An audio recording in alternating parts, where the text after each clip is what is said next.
Welcome back to Healing with Love, Ashleie Elaine. Today we're exploring my favorite avenues of being and healing, the concepts of energy versus spirit, and how these two relate to the healing journey for women who have endured abuse. This is a sensitive yet powerful topic, so let's go ahead and bring hands to our heart space and just begin to extend some love, compassion, and grace towards yourself as we dive in.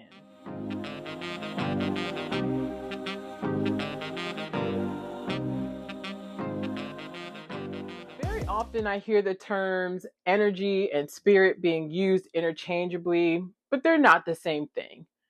They mix with each other, but they're completely separate. Some people are timid when it comes to talking about energy, while others stay on the religious aspect of spirituality, but they hold such distinct meanings, especially in the context of healing. Understanding these differences can help you better understand and support yourself while being on your intentional healing journey.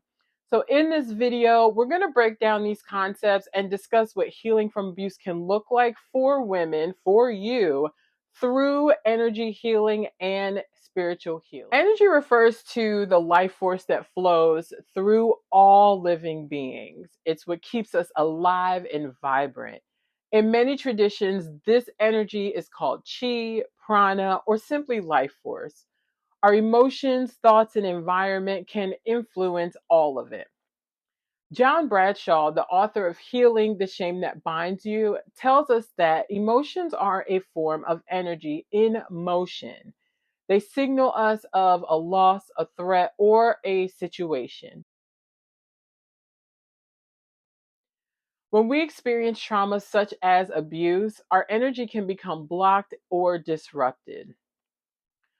One way to understand and manage our energy is through practices like deep breathing, meditation, and yoga. These practices help us to reconnect with our energy, balance it, and promote healing throughout the whole entire body. As we know, the body holds on to all of our feelings, thoughts, and emotions that come in from these traumatic experiences. And when they have no proper outlet, they turn into energy that becomes misplaced and misused. Spirit, on the other hand, refers to the essence of who we are. Just saying that feels good. It's our true self, it's our soul, it's our inner wisdom. While energy is all about flow and vitality, spirit is about connecting to something deeper and greater than ourselves. Healing the spirit involves nurturing our inner self, finding peace and purpose, and connecting with our deeper truths. Spiritual healing can include practices such as prayer, meditation, connecting with nature, and engaging in creative activities. It's all about finding what makes us feel whole and fulfilled, and like we're here for a reason. A lot of my healing came from being confused about who I am and why I'm here, if I was even supposed to be here, or if I deserve to be here. When a woman has endured abuse, her energy system is often very disrupted. Healing from an energy perspective involves practices that restore balance and flow. This can include several different things. Yoga, which coming into a gentle yoga practice to help release tension and restore balance can help. Reiki and energy healing, which these practices focus on clearing energy and blockages throughout the body. Acupuncture, which is meant to help balance the energy pathways in the body, which I definitely can't wait to share a video on that. And breath work, conscious breath work techniques help calm the body, calm the mind, calm the nervous system, and center the mind. These practices help in grounding the energy and bringing back a sense of vitality and calm to our lives. From a spiritual perspective, healing involves reconnecting with our inner self and finding a sense of purpose and peace. This can include meditation, which is a practice that brings awareness to where we are in this present moment. Where is our body? Where is our feet? Journaling, Writing down thoughts and feelings to help process emotions. The more we get out, the more we empty ourselves and create room for what we want to come in. Creative expression, engaging in art, music, or other creative outlets. And you can even intertwine creative expression with journaling. And connecting with nature, spending time outdoors to feel grounded and connected.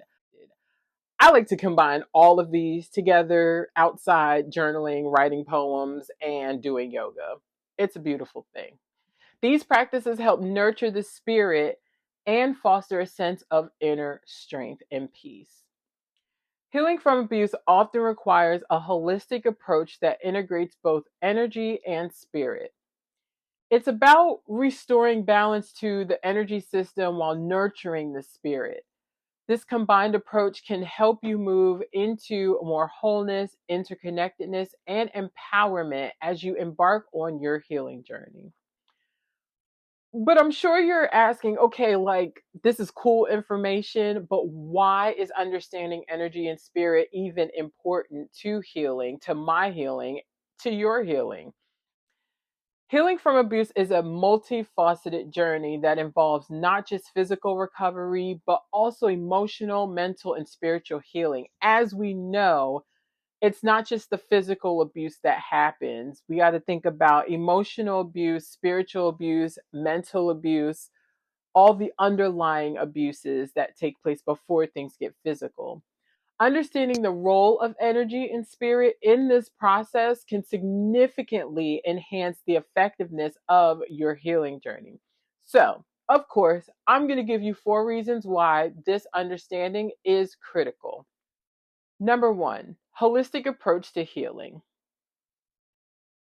Energy healing practices like yoga, Reiki, acupuncture, and breath work restore balance that has been disrupted by trauma. Spiritual practices like meditation and prayer foster peace and reconnect survivors with their inner selves. Number two, empowerment and self awareness. Understanding personal energy empowers survivors to recognize and manage their emotional state. Spiritual practices cultivate inner strength and emotional release, crucial for healing trauma. We have to be able to locate where we are emotionally and how that drives us into behaviors. Number three, validation and support. Energy healing offers community support and professional guidance. Spiritual practices provide a sense of belonging and offer guidance, guided healing through compassionate mentors. This has been a huge part of my journey, having mentors and other friends that I've met along this journey that can help with both, shifting both. And last but not least, number four, integration of mind, body, and spirit. Both energy and spiritual healing integrates the mind, body, and spirit together. They address physical symptoms of trauma and promote mental clarity, fostering a sense of wholeness and completion. It is imperative that we do the work not just to heal our body physically from abuse, but our mental state, our energetic state, our spiritual state, all of it. It's all, like our whole entire being is important. When I think back over my healing journey and just learning deeper about what energy is and how to reconnect to my spirit, I can see how so much of these concepts have already been a part of who I am and why they are where I stand today. These concepts are not just for fun learning, but a part of our makeup, our being, and how we show up to life every single day. If you found this video helpful, please share, like, and subscribe to my channel, Healing with Love, Ashleie Elaine, for more content on healing, personal growth, yoga, and purpose. Remember, you are not alone on this journey. I'm here, we are here to help you and guide you and support you along every step of the way.